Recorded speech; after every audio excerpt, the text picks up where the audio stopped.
Hey, what's good and welcome back, guys. This is Nizzy's Aquatics, and today I'm going to be showing you guys my 10-gallon planted pea puffer setup.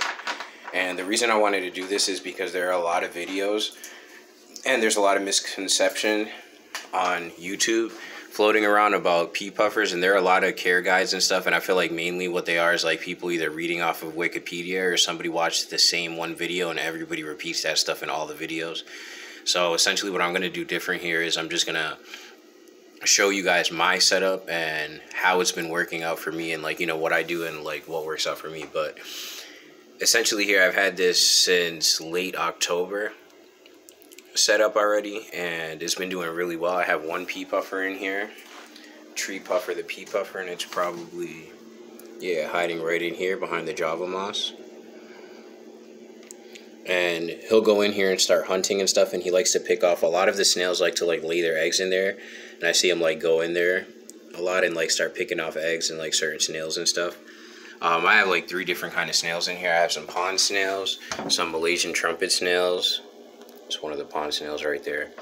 And then the majority are ram's horn snails. And when I had originally gotten these snails, they were all white due to the lack of calcium in whoever's water that they were in last. But see, look, here's one of the Malaysian trumpet snails. And then now they've just been really like changing. Some of them still have some white in there, but most of them are getting cleared up. And I started off with 1 piece of guppy grass, and I just been clipping it as it goes, and I really got a decent amount here going. I have about 8 clippings of Amazon sword, and once I propagate my mother plant in about a week or so, I'm going to be adding about 5 more clippings in here. And I'm going to be adding more floater plants. I had to borrow them for my guppy pond, but I just have 1 left in there. And yeah, so pretty much what happens is, before I used to feed him a variety of different foods, and she would get the mysis shrimp she never cared for, baby brine shrimp, bloodworm, stuff like that.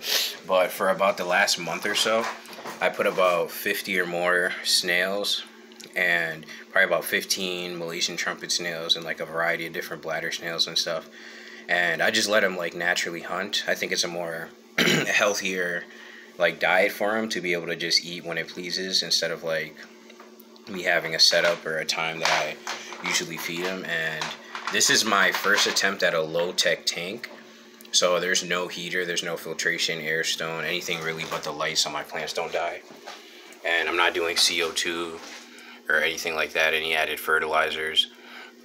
And also, the pea puffer really seems to enjoy, if you see all these little, I'm not sure if that'll show up on the camera, but all these little white hairs and stuff all up against the glass, those are the baby snails. And she'll actually pick those off too. So here are some algae wafers. But I do about every, I don't know, I would say twice a week I do 2-gallon water changes on this. Sometimes I do let it go a week or so and I forget about it, but really, I believe that the bio load isn't too bad for this at all. This is 10-gallon, it only has 1 fish. It does have quite a bit of snails, but it's nothing too bad in here really. And I think there's a decent amount of plants and coverage and stuff in here. And essentially what I've been doing for the past week or so is I've been leaving the light on for 24 hours nonstop. I'm trying to get some good algae blooming in here, because I originally had it living with some snails. I mean some shrimp. I had popped in quite a few ghost shrimp in here because I was told that they eat them and stuff, and I was hoping that, you know, that would be an extra prey for them to go around and hunt. But she would actually ignore the shrimp completely, and the shrimp would actually take the bloodworms from them, and she wouldn't try to get them back or anything like that. And they were actually uprooting. All of this was planted before like this, and when it started coming up, they would be like, you know, playing with it and uproot it, and it really like messed up my plants, so I took them all out. But once everything establishes, I'm planning on popping some more shrimp in here, and I'm leaving the light on right now so I can get a nice algae bloom and get a lot of good microorganisms going for the for the shrimps rather, because I find that they do better in a well-established tank with a lot of microorganisms for them to graze on. But yeah, so also what I find works really well is I like to move this moss around and stuff because they are very inquisitive, and it just gives them like a different environment and stuff. And sometimes I'll move a plant over here, move something over there, and you'll see them like see her immediately go over there and check it out. But the plan really is, once this fully takes off and there's crazy coverage, I am gonna add one more piece of hardscape over here, whether it's in the form of wood or, you know, just a normal rock that I find. And then I'm gonna spread this Java moss over the top and then add some more floater plants back in here. And then I'm gonna put about another female and another male, and then I'm gonna try a breeding. But I do water changes when I do before I do my water change, I go ahead and I do a water test too, just to make sure that my water parameters and stuff have been okay since the last time.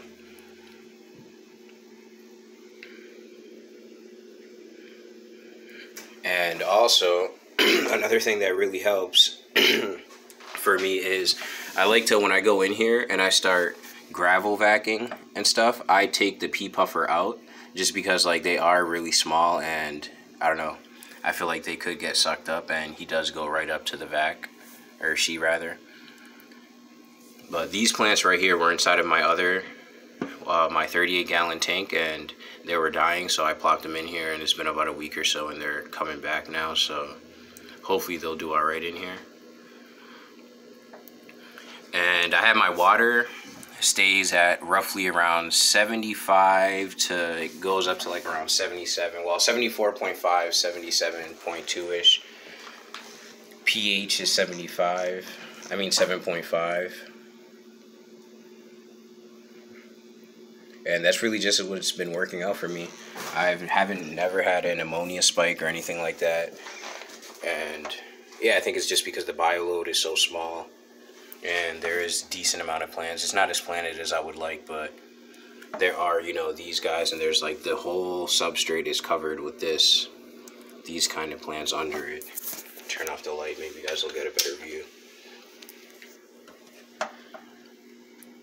So yeah, so once that takes off, the whole carpet will look like this as well. And yeah, I think that'll be just fine. And so I'm waiting really till I get more plants going here and it really thrives before I pop some more in here. That way there'll be more divided territories, and I really want to make sure that there's quite a few lines of sight breaks, so that way it'll help with the aggression. And that's pretty much it, guys. Thank you for watching, and I apologize it took so long, but I actually don't know how to edit or anything like that, and my house is really noisy, so it's really hard to get like a good time where it's quiet, where I can make a video. I really want to make sure that my videos are nice and clear for you guys. Unlike the first video that I uploaded, there was like a lot of like baby noises and cartoons and stuff playing in the background, so I want to make sure that everything's like clear like the last video. But if you guys like it, please let me know. Give me a like, comment, subscribe. And I'm going to be working on my editing skills really soon too, so I could upload more frequently. And that's it for now, guys. Thank you for watching. This has been Nizzy's Aquatics. Have a good one.